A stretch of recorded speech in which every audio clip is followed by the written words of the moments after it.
Hello viewers, सबको हमारे channel पर फिर से स्वागत है।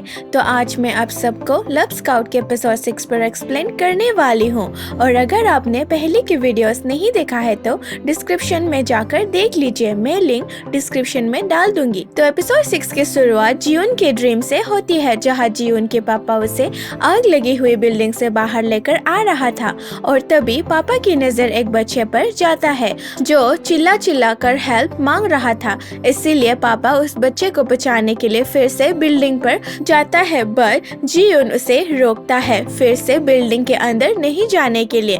पापा जियोन से प्रॉमिस करता है वो जल्द ही वापस आएगा, बट वो वापस नहीं आता एंड उसी वक्त की ही मेमोरी को ही जियोन सपना देख रही थी। इसलिए अनहो उसके हाथ पकड़ता है और वो भी उधर ही सो जाता है। फिर हमें वही सीन दिखाई जाती है जहाँ एपिसोड 5 की एंडिंग हुआ था। दोनों उठकर घबराने लगते हैं बिकॉज स्कूल से बोयल वापस आ रही थी और दोनों एलिवेटर में बच्चे और जोंगसू को देखकर घबरा जाती है। जियोन अपनी चेहरा को बाल से छुपाती है और अनहो से बैग लेकर एलिवेटर से बाहर आ जाती है। बोयल एलिवेटर के अंदर बोलती है। एलिवेटर के अंदर जो लड़की थी जाना पहचाना लग रही थी और अपने पिता से पूछती है, पापा आप मुझसे कुछ बात तो छुपा नहीं रही हो ना। अनहो अपनी बेटी के ऐसे बात सुनकर घबरा कर उसे हिचकी आ जाता है। घर के अंदर आके अनहो जोंगसू से अपनी बेटी को भी पिकअप करने के लिए थैंक यू कहता है और जोंगसू बोलती है, कल तुम लेट आया था क्या ऑफिस से, इसीलिए सुबह उठ नहीं पाए, और सोफा को देख के पूछती है, सोफा पर ही सोया था क्या तुम। बट उन्होंने नहीं बोल के आज बच्चे को मैं देखूंगा बोल के रूम के अंदर चला जाता है। फिर जोंगसू की नजर बर्तन पर जाती है और खुद से बोलती है, कल कोई आया था क्या रूम पे। और रूम के अंदर अनहो जियोन को मैसेज करता है, आप घर पहुंच गया ना। जियोन घर आकर सोचती है वो बच्ची अनहो का बेटी है, इसलिए तो मुझे थोड़ी सिमिलर लगे, और अपनी हार्ट की स्टिकर को देख के रात की सीन याद आ जाती है जो उन्होंने लगाया था। फिर सीन ऑफिस के एलिवेटर पर हो जाती है जहां अनहो और जियोन एक दूसरे को गुड मॉर्निंग विश कर रहे थे एंड जियोन पूछती है, तुम्हारी बेटी को पता नहीं चला ना, और भी बोलती है मुझे तुम घर से क्यों निकाला, जहां अनहो भी बोलता है आपने घर से क्यों भागा। एंड दोनों ऑफिस के अंदर आ जाते हैं। अब हमें दुकानदार आंटी दिखाई जाती है जो अपनी बेटी के साथ हेड हंटिंग कंपनी के बारे में बात कर रही थी, बट उसकी बेटी उसे अब काम नहीं करने और दुकान को भी बंद करने के लिए कहती है और अपनी साथ माँ को शिफ्ट हो जाने के लिए कहती है क्योंकि उसे अपनी माँ की हेल्थ की फिक्र हो रही थी। बट आंटी अपनी बेटी की ऐसी बात सुनकर थोड़े से उदास हो जाती है क्योंकि उसे अपनी रिपेयरिंग के काम को करना पसंद है एंड अपनी हाथ को देख के फिर से अनहो और जियोन की बात याद आ जाती है और इसलिए वो जियोन की ऑफिस जाती है और मैं काम के लिए तैयार हूँ कहती है। रात को जियोन और सोमी बारबेक्यू खाने आती है जहाँ जियोन सोमी से पूछती है वो बुक स्टोर पर आने वाली बच्ची अनहो का बेटी है ना। सोमी हाँ बोलती है और भी बोलती है, बच्ची तुमसे गुल मिल गया है ना, मुझे मेरे हस्बैंड ने बताया था। और सोमी बोलती है अकेले अनहो ने इतना अच्छा परवरिश दिया है ना बच्ची को।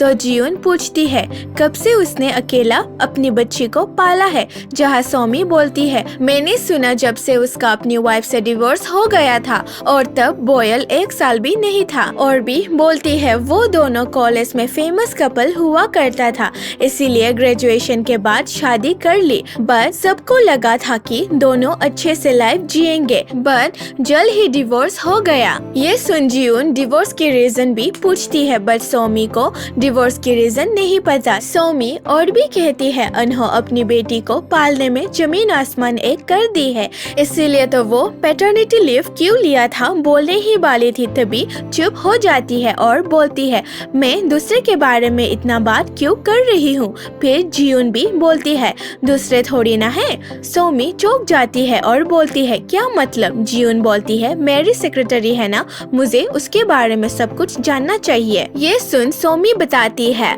बोयल बीमार थी और बोयल को अपनी पापा की जरूरत थी, इसीलिए वो 1 साल साल का लीव लिया था।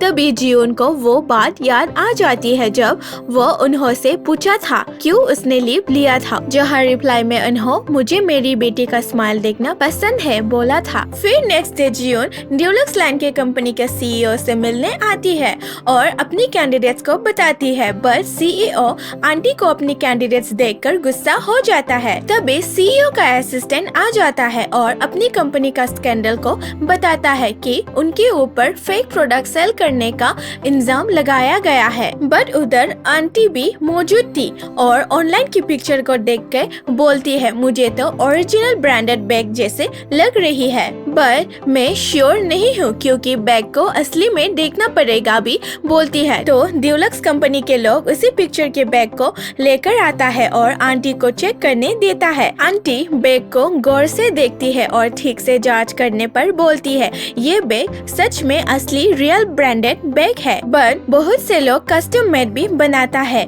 इसीलिए मुझे ठीक से तो नहीं पता, बट मैं अपनी फिंगर से फील कर सकता हूँ। सीईओ आंटी की ऐसी बात सुनकर गुस्सा हो जाता है और कहता है मैं इसके बात पर कैसे विश्वास करूं। फिर सीईओ और जियोन में बात को लेकर बहस हो जाता है, बट असिस्टेंट बोलता है सर पहले आप अपनी स्टेटमेंट रिलीज कर लीजिए। उधर स्कूल में जोंगसू की माँ प्रिंसिपल से मिलने आती है क्योंकि सोंजू ने किसी बच्चे को धक्का दिया था और दोनों बच्चे को स्कूल से लेकर आती है और बोयल बोलती है ग्रैंडमा आप मुझे अंकल ईगांग के बुक स्टोर पर छोड़ दो। तभी जियोन भी आती है बुक स्टोर पर उसे बाहर में बोयल मिल जाती है। तो बोयल उसे बिल्ली की बच्ची को दिखाती है, जहाँ जियोन बोलती है हम बिल्ली की माँ को ढूंढ सकता है, बट बोयल बोलती है हो सकता है बिल्ली की माँ ने उसे छोड़ के चली गई हो। पर जियोन उसे बोलती है कोई नहीं हम उसके पापा को भी ढूंढ सकता है और भी कहती है मेरी भी मम्मी जब मैं छोटी थी तो मर गया और मेरा भी सिर्फ पापा था। एंड जियोन बोयल को दूसरे के बात को सुनकर अपनी दिल छोटा नहीं करने के लिए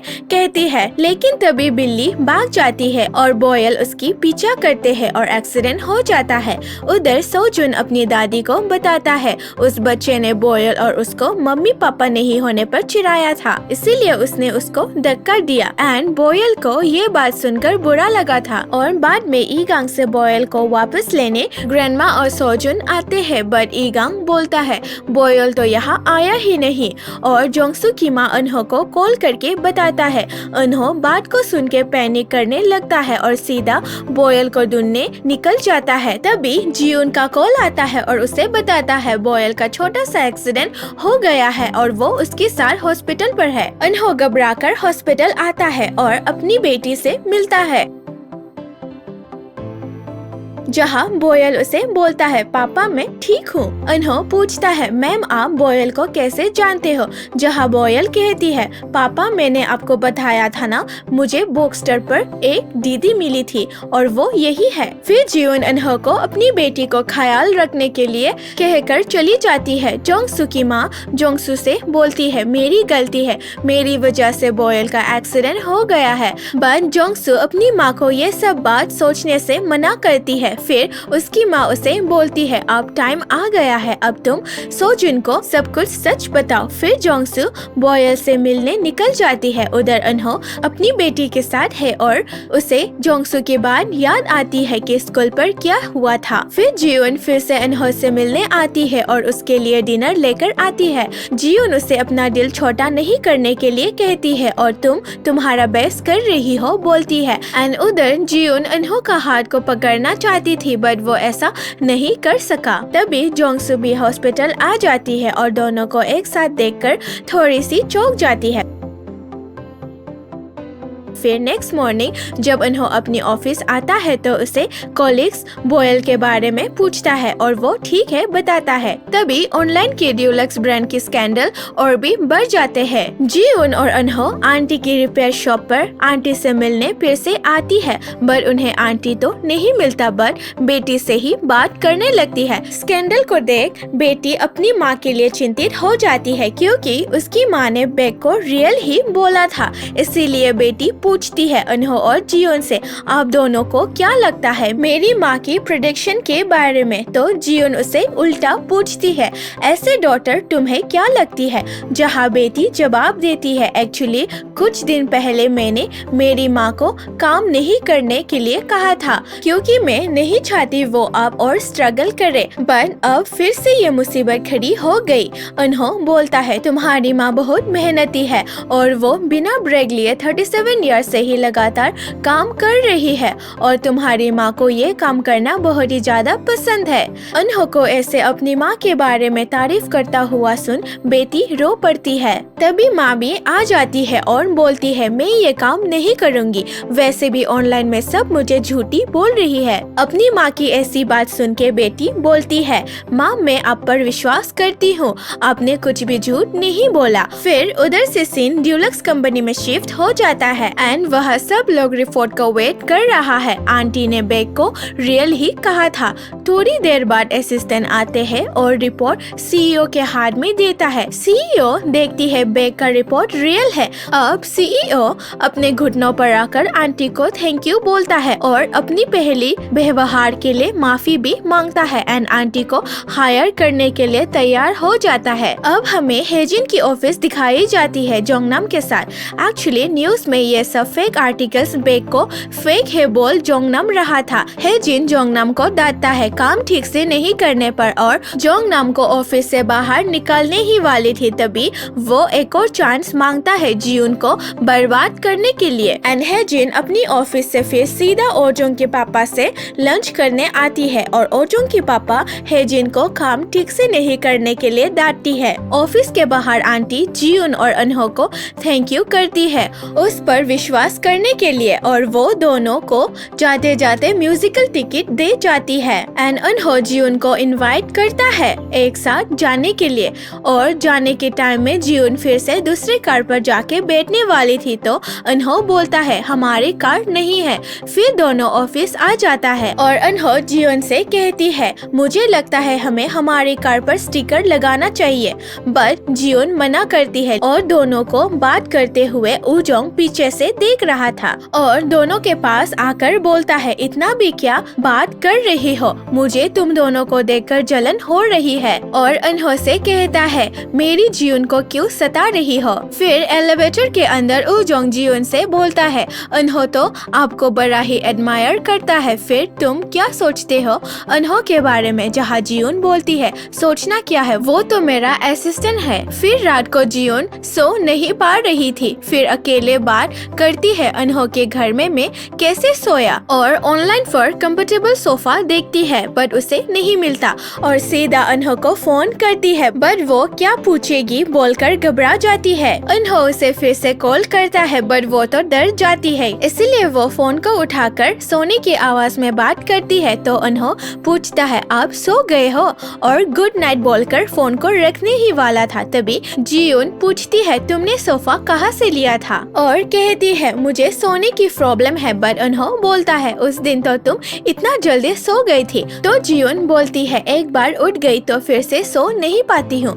अनहो उसे गर्म दूध पीने के लिए कहता है बट जियून की घर तो दूध ही नहीं था, इसीलिए अनहो बोलता है मैं आपको बुक्स पढ़कर सुनाऊं, मैं बोयल को बुक्स पढ़ाकर सुलाता हूँ। उसकी ऐसे बात सुन जियून बोलती है मैं बच्ची नहीं हूँ और थोड़ी देर और बात करने के बाद एक दूसरे को गुड नाइट विश करता है और फोन रख देता है बट दोनों एक दूसरे को सोच के सो ही नहीं पाता है। फिर नेक्स्ट डे जियून सुंदर से ड्रेसअप करके ऑफिस आती है और सोमी उसको ऐसा ड्रेसअप करते देख पूछता है तुम कहीं पर जाओगे क्या? और ऑफिस के अंदर जियून टिकट्स को देखकर सोचती है शायद वो नहीं जा पाएगी प्रोग्राम पर क्योंकि उजोंग से उसे पता चली थी कि अनहो तो बहुत ही बिजी है आज। तभी अनहो का मैसेज आ जाता है मैं जल्दी प्रोग्राम पर आने की कोशिश करूंगा एंड मैसेज को देख के वो खुश हो जाती है क्योंकि वो अंदर ही अंदर खुश थी कि वो आज अनहो से टाइम स्पेंड करेगी, इसीलिए वो काम करते समय अपनी घड़ी को बार बार चेक कर रही थी